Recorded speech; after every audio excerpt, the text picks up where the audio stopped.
अस्सलाम वालेकुम, this is Ishan Akbar. इस लेक्चर में हम effect of ground water table पढ़ेंगे। मतलब आपका जो वाटर टेबल है वो below the surface of any foundation किस जगह पे लोकेट कर रहा है। अगर उसकी पोजीशन चेंज होती है तो उसका इफ़ेक्ट बेयरिंग कैपेसिटी पे क्या होता है, सॉइल की बेयरिंग कैपेसिटी कैसे चेंज हो सकती है for different shapes of foundation. तो इसके लिए हमने तरज़ागी की बेसिक इक्वेशंस हैं हमारे पास तीन।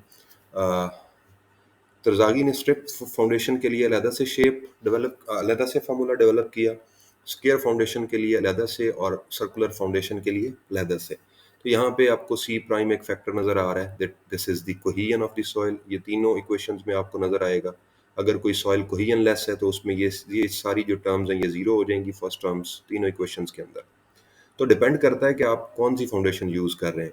अगर आपके क्वेश्चन में या जो भी आप डिज़ाइन कर रहे हैं उसके अंदर स्ट्रिप फाउंडेशन है तो फिर आप यही क्वेश्चन यूज़ करेंगे।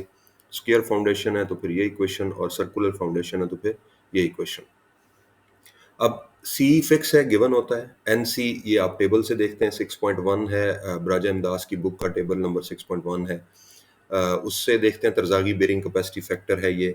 फाई डैश गिवन होता है आपको, सी की वैल्यू और फाई डैश की वैल्यू गिवन होती है। ये एंगल ऑफ इंटरनल फ्रिक्शन है सॉइल का। इस एंगल ऑफ इंटरनल फ्रिक्शन के अगेंस्ट आप तीन चीज़ें नोट करते हैं टेबल से, N C, N Q and N gamma. जब इनकी वैल्यूज आप नोट डाउन कर लेते हैं तो आप यहाँ पे एन क्यू की वैल्यू, एन गैमा की वैल्यू और एन सी की वैल्यू यहाँ पुट करते हैं। नेक्स्ट क्वेश्चन है क्यू, ये बेरिंग प्रेशर है, आपकी फाउंडेशन का बेरिंग प्रेशर। अब ये डिपेंड करता है कि आपका वाटर टेबल कहाँ लोकेट कर रहा है। अगर तो आपके क्वेश्चन में या आपकी स्टेटमेंट के अंदर वाटर टेबल कहीं अवेलेबल नहीं है तो हम कहेंगे कि वाटर टेबल ग्रेटर डेप्थ पे है, तो फिर इस क्यू की वैल्यू होगी gamma unit weight of soil into D f depth of foundation. कि आपकी सॉइल सरफेस से लेके या ग्राउंड सरफेस से लेके फाउंडेशन की बेस तक कितनी डेप्थ है उसको हम यूटिलाइज करेंगे तो क्यू की वैल्यू आ जाएगी। 0.5 is a constant value, gamma is the unit weight जो हमने यहाँ यूज किया, ये गिवन होगा आपको। B is the width of foundation, strip foundation की जो विड्थ है, लेंथ तो होती नहीं है तो यूनिट लेंथ हम लेते हैं, और बी यहाँ पे विड्थ है फाउंडेशन की, और एन गैमा हमने ये लेना है टेबल से। तो बाकी सारी चीज़ें जो हैं वो चेंज नहीं हो सकती हैं ड्यू टू वाटर टेबल। ये दो वैल्यूज चेंज होंगी, एक गैमा होगा और दूसरा क्यू होगा। सी आपको गिवन है, कोई इफेक्ट नहीं है। एन सी, एन क्यू और एन गैमा आप टेबल्स देखेंगे। बी भी गिवन होता है। तो दो ही ऐसी चीज़ें हैं जो वेरी कर सकती हैं, those are q and gamma, और क्यू भी इनडायरेक्टली गैमा पे डिपेंड कर रहा है। तो आप पहले वाटर टेबल की लोकेशन को जज करेंगे। डिफरेंट केसेस डेवलप होते हैं। एक तो है कि water table is at greater depth. अगर तो वो बहुत ज़्यादा डेप्थ पे है तो उसको कंसिडर करने की ज़रूरत नहीं है। तो सिंपली आप क्यू की वैल्यू गैमा डी एफ और जो गैमा आपने यहाँ पुट किया है उसकी वैल्यू यहाँ पुट करेंगे तो आपका क्वेश्चन सॉल्व हो जाएगा। But if water table located है कहीं ना कहीं, फाउंडेशन से थोड़ा सा नीचे है या फाउंडेशन से उसकी पोजीशन ऊपर हो गई है, तो थ्री केसेस डेवलप हो जाते हैं। अब केस नंबर 1 ये है वाटर टेबल का, कि आपका जो वाटर टेबल है, ये जो साइन है ये वाटर टेबल को शो करता है। ये नीचे 3 लाइंस या 4 लाइंस हम लगा देते हैं कि वाटर टेबल का प्रेशर, वाटर का जो प्रेशर है वो वेरी कर रहा है। तो यहाँ पे वाटर टेबल होने का मतलब ये है कि आपकी ये बेस ऑफ फाउंडेशन है और आपका जो वाटर टेबल है वो बेस ऑफ फाउंडेशन से ऊपर एग्जिस्ट कर रहा है। तो दिस इज केस नंबर 1। इसके लिए आपको फार्मूला डेवलप करना पड़ेगा, मतलब इसमें कुछ चेंजेस आती हैं वो हम देखेंगे। अब केस नंबर 2 ये है कि आपकी जो वाटर टेबल है वो बेस से थोड़ा सा नीचे एग्जिस्ट कर रहा है, बट वो डेप्थ कितनी होनी चाहिए, मतलब ये कहाँ तक होना चाहिए।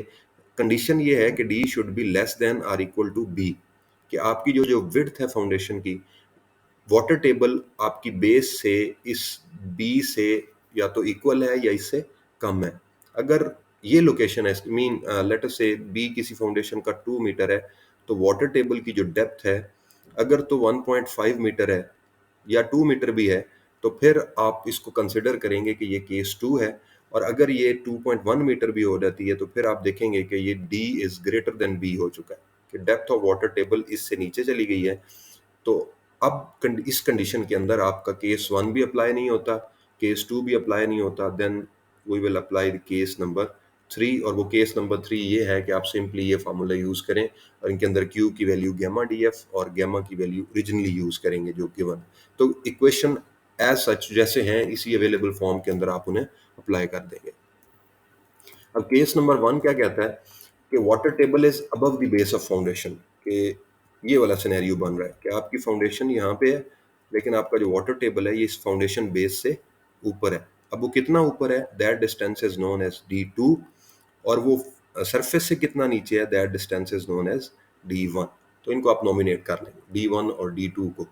इससे ऊपर, वाटर टेबल से ऊपर जो यूनिट वेट होता है उसको मोस्टली हम कहते हैं ड्राई यूनिट वेट और सिंपल गैमा। यहाँ पे जो यूनिट वेट होगा इसको हम कहते हैं सैचुरेटेड यूनिट वेट। जब आपके पास D1 D2 आ जाएगा, गैमा और गैमा सैचुरेटेड आ जाएंगे, और DF का आपको पता होगा, DF is the depth of foundation, simply कि आपकी ग्राउंड सरफेस ये है और इस सरफेस से आपकी फाउंडेशन की बेस कितने डिस्टेंस पे है, this is known as the depth of foundation. तो ये चीज़ें आप नोट कर लेंगे सिंपली। तो ये आपको हेल्प करेंगी कि आपका क्वेश्चन किस कैटेगरी में या किस केस में फॉल करता है, केस 1 में, केस 2 में, या सिंपल केस 3 के अंदर। तो वाटर टेबल अगर आपका इस केस में फॉल कर रहा है, मीन फर्स्ट केस है कि आपकी बेस ऑफ फाउंडेशन से आपका जो वाटर टेबल है that is above, it means कि आप केस 1 अप्लाई करेंगे और केस 1 के अंदर जो चेंजेस आएंगी वो ये हैं। वो जो क्यू हमने देखा है उसके अंदर आपकी बेरिंग कैपेसिटी इक्वेशंस के अंदर, तीनों इक्वेशंस में क्यू आता है, आइदर स्ट्रिप फाउंडेशन के लिए है, स्क्वायर के लिए है, या सर्कुलर के लिए है। तो वहाँ पे आप क्यू को चेंज करेंगे if you are facing case 1। अब केस 1 को कैसे देखेंगे, हमने वाटर टेबल की डेप्थ देखनी है, ये वाली ग्राउंड सरफेस से, तो वो कितनी डेप्थ है, D1 है। अगर तो D1 आपके DF से कम है या उससे उसके बराबर है तो फिर केस 1 अप्लाई होगा। Mean simply if D1 is less than or equal to DF, then which case will be applied, simply the case 1 will be applied। तो इस तरह से इसको हम केस 1 का नाम दे देंगे अगर तो बेस से ऊपर है सिंपली। तो उसके लिए आपको क्यू चेंज करना पड़ेगा। अब वो क्यू कैसे चेंज होगा, पहले तो हम simply Q is equal to gamma D ले लेते हैं, गैमा इंटू DF, ये वाला DF सिंपली मल्टीप्लाई करते हैं जब वाटर टेबल का इफेक्ट नहीं होता या वाटर टेबल डेप्थ पे होता है। लेकिन इस केस में हम ये वाला फॉर्मूला यूज नहीं करेंगे, बल्कि हम gamma dry unit weight times D1, ये वाली D1 की वैल्यू, वाटर टेबल का सरफेस से डिस्टेंस, प्लस D2, ये जो वाटर टेबल से लेके बेस तक का डिस्टेंस है, ये D2 यूज करेंगे इनटू गैमा सैचुरेटेड, इस सॉइल का यूनिट वेट, ये वाली जो नीचे वाटर टेबल के नीचे सॉइल है और वाटर टेबल के ऊपर वाली सॉइल का यूनिट वेट गैमा है, और गैमा W माइनस कर देंगे आप। अब गैमा W की वैल्यू 9.81 सॉरी किलो न्यूटन पर मीटर क्यूब होती है, या अगर आप FPS यूनिट में जाएं तो दिस इज 62.4 LB पर फीट क्यूब, ये वैल्यू होती है। तो डिपेंड करता है कि आपका क्वेश्चन किन यूनिट्स के अंदर है, तो आप उस यूनिट सिस्टम के अकॉर्डिंगली आप अपनी वैल्यू चूज कर लेंगे। तो ये इसमें हम ये तीनों मैंने इक्वेशंस लिख दी हैं, स्क्वायर के लिए, ये स्ट्रिप के लिए है, और नीचे वाली इक्वेशन सर्कुलर फाउंडेशन के लिए है। तो आप क्या करेंगे, आपने क्यू की वैल्यू को इस वैल्यू से रिप्लेस कर देना simply, and this will be replaced here. ये क्यू की वैल्यू गैमा DF नहीं होगी, बल्कि अब ये gamma D1 plus D2 into gamma saturated minus gamma. तो ये बॉयंट यूनिट वेट हम यूज करते हैं जिसको हम गैमा प्राइम का नाम देते हैं। तो ये गैमा बार या गैमा प्राइम सॉरी, तो ये बॉयंट यूनिट वेट इक्वल होता है saturated unit weight of the soil minus unit weight of water. क्योंकि अब आपकी फाउंडेशन ऊपर जा चुकी है, सॉरी आपका वाटर टेबल फाउंडेशन से ऊपर चला गया है, तो अब आपका फाउंडेशन पे जो बेरिंग प्रेशर है वो वाटर रेजिस्ट कर रहा होगा, मीन वाटर का यूनिट वेट उसको रेजिस्ट करेगा, तो आपकी फाउंडेशन की जो एबिलिटी है वो रिड्यूस हो जाएगी। For case 2 water table condition उसकी क्या है कि D should be less than or equal to B, कि आपके जो वाटर टेबल की डेप्थ है वो यहाँ नहीं है, ये वाटर टेबल अवेलेबल नहीं है। अब वाटर टेबल लोकेटेड है below the base of foundation, पहले above the base of foundation था, अब below the base of foundation है। अब अगर तो वो B के बराबर है, यहाँ से बेस से लेके वाटर टेबल की जो डेप्थ है वो यहाँ तक है, और ऐसे है कि B से कम है या उसके बराबर है, उसके इक्वल हो जाती है, then you will adopt case 2। Otherwise कोई ज़रूरत नहीं है किसी चीज़ को अल्टर करने की, क्यू और गैमा वो एज इट इज़ यूज़ हो जाएंगे जो आपको गिवन होंगे। उसके लिए आपको क्यू तो सेम यूज़ करना है gamma DF, but you will change the value of gamma prime. अब गैमा प्राइम क्या होगा, gamma bar, sorry this is gamma bar, इसको आप अल्टर करेंगे। वो जो गैमा आपने सिंपल देखा था थर्ड टर्म के अंदर, बेसिकली ये 3 टर्म्स हैं, अगर इसको आप देखें तो ये 3 टर्म्स हैं। फर्स्ट टर्म कोहेजन टर्म इसको कहते हैं, ये बेरिंग प्रेशर टर्म है, और ये आपकी ज्योमेट्रिक टर्म है। तो ये ज्योमेट्रिक टर्म के अंदर जो गैमा नज़र आ रहा है, इसको आप रिप्लेस किससे करेंगे? गैमा बार से। ये गामा गैमा बार कैसे आएगा? Simply this will be equal to gamma prime. What is gamma prime? वो अभी मैंने बताया, gamma prime is equal to saturated unit weight minus unit weight of water, और प्लस ये ले लेंगे आप, ये आ गया आपका गैमा प्राइम, और यहाँ वैल्यू इसकी पुट कर देंगे यहाँ से, और यही वैल्यू आपने फिर यहाँ से पुट करनी है। ये इसका आंसर, इस पूरी चीज़ का आंसर यहाँ भी पुट करेंगे, यहाँ भी पुट करेंगे। और गैमा जो है वो unit weight of dry soil है, ये जो वाटर टेबल के ऊपर वाली सॉइल होती है उसका यूनिट वेट। और D depth of water table है, ये वाली, अगर ये बी से कम है तो फिर ये कंडीशन अप्लाई होती है। और B is the width of foundation है, ये वाली, ये हम पुट करेंगे। तो डिपेंड करता है आपकी शेप कौन सी है, वो पहले फार्मूला अडॉप्ट करेंगे, फिर देखेंगे कि चेंज करना है कुछ, या क्यू और गैमा को एज इट इज़ यूज़ कर लेना है। अगर तो वाटर टेबल बहुत ज़्यादा डेप्थ पे है तो फिर किसी चीज़ को चेंज करने की ज़रूरत नहीं है, सिंपली आप टेबल के अंदर जाएंगे और उसे अप्लाई कर देंगे। तो अगर हम इनको तरतीब दें, स्ट्रिप, स्क्वायर और सर्कुलर फाउंडेशन को, तो आपने क्यू को सिंपली यूज़ करना है गैमा डी एफ, जो हमने फर्स्ट केस में किया था, मतलब जो नॉर्मल कंडीशन होती है। लेकिन गैमा जो है आपका, सिंपली ये जो गैमा है तीनों इक्वेशंस के अंदर, ये वाला, this will be replaced by the gamma bar. तो गैमा बार से रिप्लेस करेंगे आप, तो गैमा बार को इस तरीके से कैलकुलेट करते हैं। ये फार्मूला है गैमा बार को कैलकुलेट करने का। तो ये आपके पास तरजागी का बेरिंग कैपेसिटी फैक्टर्स के लिए एक टेबल गिवन है। लेट अस से आपकी जो सॉइल है उसका फाई डैश 34 डिग्री है, तो आप इस तरह करके इसको 34 को सर्कल कर लें और उसकी तमाम वैल्यूज़। तो ये वैल्यू, पहली value N C, second value N Q, और थर्ड वैल्यू एन गैमा। तो ये तीनों वैल्यूज़ हैं, इसका वाटर टेबल से कोई कनेक्शन नहीं है। वाटर टेबल लोकेशन चेंज करता रहे उससे कोई फ़र्क नहीं पड़ता, 34 के अगेंस्ट ये वैल्यूज सेम है। और कंडीशन है कि आप तरजागी की बेरिंग कैपेसिटी इक्वेशन यूज़ कर रहे हैं। अगर आप जनरल बेरिंग कैपेसिटी पे जा रहे हैं इक्वेशन पे, तो वहाँ पे फिर ये फैक्टर्स नहीं होंगे, वो टेबल 6.2 है वो अप्लाई होगा। तो इसके लिए ये इक्वेशन, एक एग्जांपल इंक्लूड की है मैंने। यहाँ पे हमने allowable load bearing capacity find करनी है एक स्क्वायर फाउंडेशन की, of a square foundation with a width of 3 feet. आपकी जो फाउंडेशन है उसकी विड्थ 3 फीट है, उसकी डेप्थ डी एफ भी 3 फीट है, वाटर टेबल 1 फीट पे लोकेट कर रहा है below the ground surface. Terzaghi equation आपने यूज़ करनी है, एंड जनरल शियर फेलियर को डिस्कस करना। नॉर्मली हम जनरल शियर फेलियर को डिस्कस करते हैं। यहाँ पे फैक्टर ऑफ सेफ्टी आप 4 लेंगे, फाई डैश की वैल्यू 28 गिवन है, सी प्राइम 400 पीएसएफ है, और saturated unit weight of the soil is 120 and dry unit weight of the soil is 110। तो पहले तो मैं डाटा अरेंज करता हूँ और एक प्रोफाइल ड्रॉ करने की कोशिश करता हूँ। तो सबसे पहले आप प्रोफाइल ड्रॉ कर लें। स्क्वायर फाउंडेशन है, तो मैं सिंपली एक फाउंडेशन को इस तरह से ड्रॉ कर देता हूँ, ये, और ये मेरी सॉइल सरफेस है, इसके ऊपर ये कटिंग प्लेन है, क्योंकि उसके कॉलम होगा इसके ऊपर जो भी है। तो ये 3 फीट बाय विड्थ 3 फीट है, तो उसकी लेंथ भी 3 फीट होगी, क्योंकि स्क्वायर फाउंडेशन की लेंथ और विड्थ सेम होती है। तो 3 फीट बाय 3 फीट की फाउंडेशन है, उसकी जो डेप्थ है फाउंडेशन की, दैट इज आल्सो 3 फीट। ये depth of foundation is 3 feet. तो इसको मैं यहाँ पे 3 फीट करता हूँ। And water table at 1 feet, mean water table की जो डेप्थ है यहाँ से वो कितनी है? 1 फीट है। तो सिंपली आपका वाटर टेबल पहुँच चुका है आपकी बेस से ऊपर। तो हम कह सकते हैं कि हमारा जो क्वेश्चन है that is lying in case 1। तो इसी क्वेश्चन में आप इसको 4 फिट कर दें, वाटर टेबल को 1 फिट की बजाय 4 फिट करें, तो वो यहाँ कहीं आ जाएगा। तो हम इसको कर लेंगे दूसरी ट्रायल से। और सॉइल जो है, यहाँ पे जो सॉइल पड़ी है उसका जो यूनिट वेट है that is equal to 110 pounds per cubic feet, और इससे गैमा सैचुरेटेड जो नीचे सॉइल पड़ी है उसका यूनिट वेट है 120 pounds per cubic fit PCF. Phi dash of the soil is equal to 28 degrees. C prime of the soil is 400 PSF। तो ये सारा डाटा हमने इस प्रोफाइल की फॉर्म में लिख लिया हुआ है। अब इसको हमने सॉल्व करना है, तो सिंपली हम सबसे पहले इक्वेशन पे जाएंगे। अल्टीमेट बेरिंग कैपेसिटी इक्वेशन क्या है स्क्वायर फाउंडेशन के लिए, तो हमें उस पर पहुंचना है। ये स्क्वायर फाउंडेशन है। Just remember these factor 0.4 and 1.3, बाकी चीज़ें सब में सेम है।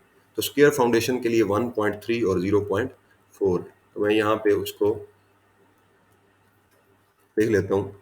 1.3 c prime n c plus q n q plus 0.4 gamma b n gamma.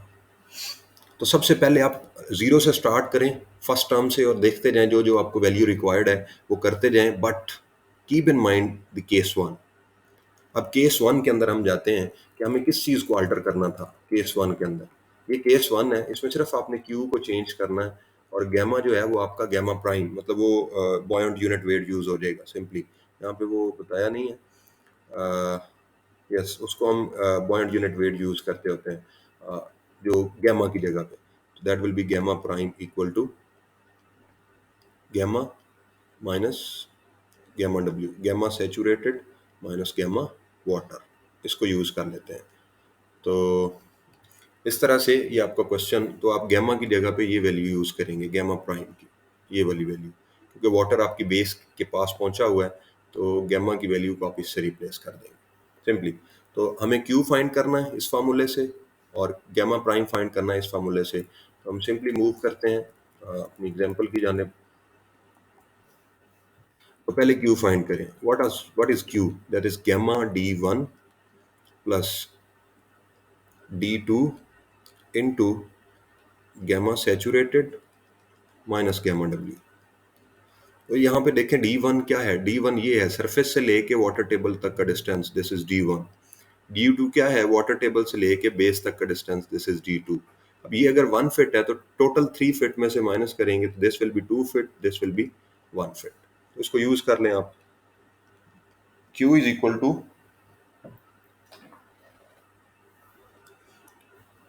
gamma is 110 into D1 is 1 plus D2 is 2, gamma saturated is 120 minus gamma W। अब देखें ये foot pound और ये सिस्टम है तो इसमें water की जो यूनिट वेट है वो 62.4 होगा। इसको हम यूज करके जब कैलकुलेट करेंगे, मतलब using the calculator, 110 plus 2 into 120 minus 62.4, this will be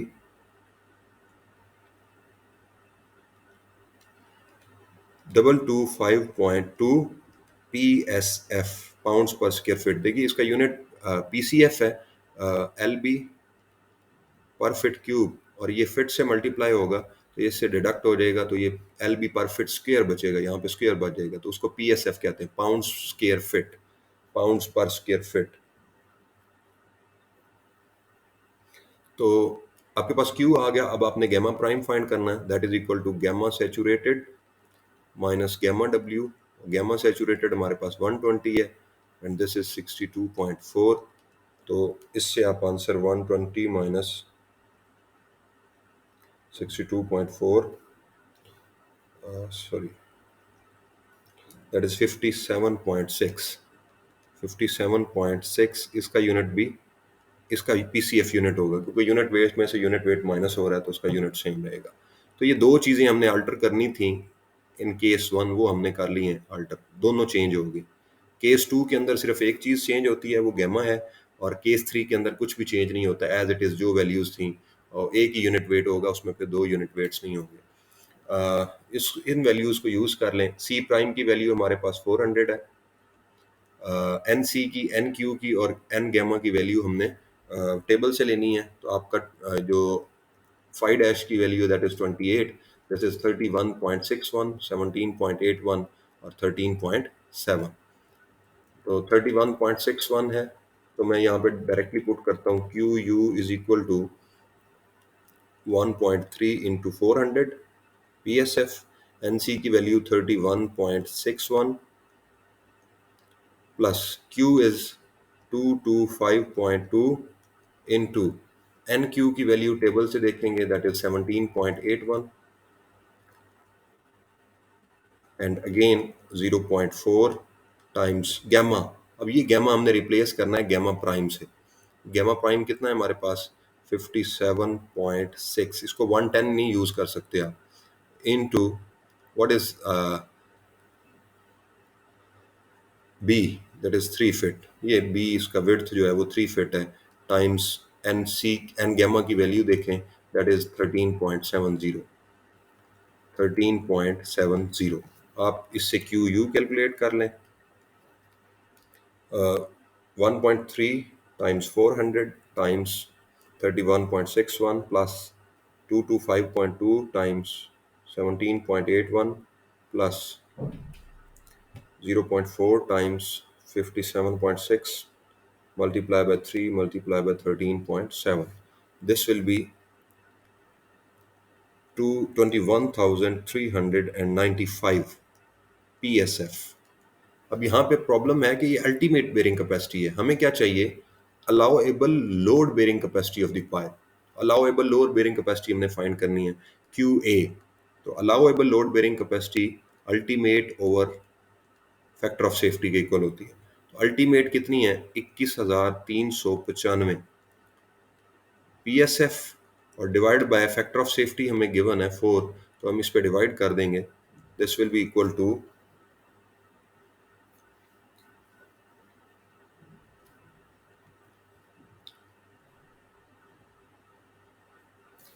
5349। मैं इसको राउंड ऑफ करता हूँ, 5349 PSF। अब इससे आप लोड भी निकाल सकते हैं। ये तो अलाउएबल बेरिंग कैपेसिटी है ना, तो उसने कैपेसिटी पूछी थी। अगर वो कहे अलाउएबल लोड कितना है, तो उसको आपने सिंपली क्यू ए फाइंड करने के लिए आप स्मॉल क्यू ए को उस फाउंडेशन के एरिया से मल्टीप्लाई कर देंगे। तो क्यू ए कितना आया हमारे पास? 5349 ज़रब 3 ये मल्टीप्लाई कर देंगे 3 और 3 9 से, तो सिंपली इससे आपके पास वो अलाउएबल लोड आ जाएगा। तो इसको हम मल्टीप्लाई करें अगर 9 से, तो this will be equal to 48141 LBs। तो हमें नॉर्मली हम इसको किप्स में शो करते हैं, तो इसको हम किप्स में लिखेंगे तो this will be 48.14 kilo pounds. Kips means kilo pounds. तो आपके पास अलाउएबल लोड जो आ गया दैट इज 48.14 किप्स। तो this much load can be applied in an allowable way on this foundation. तो इस फाउंडेशन पे आप अलाउएबल वे में इस लोड को 48.14 किप अप्लाई कर सकते हैं। अब इसमें सिर्फ आप एक चीज़ चेंज करें और इसको ट्रायल कर लें ताकि आप क्लियर हो जाएं। ये 1 फीट की जगह पे आपने क्या करना है, 4 फीट कर लेना। बाकी क्वेश्चन को सेम रखें और 1 फीट की जगह पे 4 फीट करके इसको वो प्रोसीड करेंगे, तो आपको सिर्फ एक गैमा चेंज करना पड़ेगा, क्यू सेम रहेगा। Q will be equal to, अब इसको मैं अगर यहाँ पे करूँ, टू यही होगा गैमा डी एफ, लेकिन आपका जो गैमा प्राइम है वो चेंज हो जाएगा। अब उसको चेंज करने के लिए आपने यहाँ पहुँचना है, ये gamma prime plus D by B. अब डी डेप्थ है बेस से वाटर टेबल की, तो वो 1 फिट बनेगी आपके केस में, क्योंकि आपने 4 फिट जाना है, तो उस केस में ये होगा। ये आपका कॉलम है, ये आपकी फाउंडेशन है, आपका वाटर टेबल यहाँ पड़ा हुआ है 4 फिट पे, ये 4 फिट है। तो यहाँ पे ये कितना है? This is known as small D. तो यहाँ से यहाँ तक ये 3 फिट है, तो यहाँ से नीचे कितना होगा? ये 4 minus 3, this will be 1 fit. तो डी की वैल्यू आप 1 यूज करेंगे, डी की वैल्यू आपको गिवन है 3, गैमा प्राइम की वैल्यू हमने निकाल ली है पहले ही, दैट इज 57.6। इसको यूज करेंगे और आप वैल्यूज फाइंड करेंगे, तो एंड पे आप बेरिंग कैपेसिटी उसकी निकाल सकते हैं, दैट विल बी डिफरेंट। तो आप देखेंगे कि सिर्फ वाटर टेबल को मूव करने से आपकी बेरिंग कैपेसिटी की वैल्यूज जो है वो चेंज हो जाती हैं। This is all about the effect of water table on the bearing capacity. See you in the next lecture with a new topic. Till then, take care. Allah Hafiz.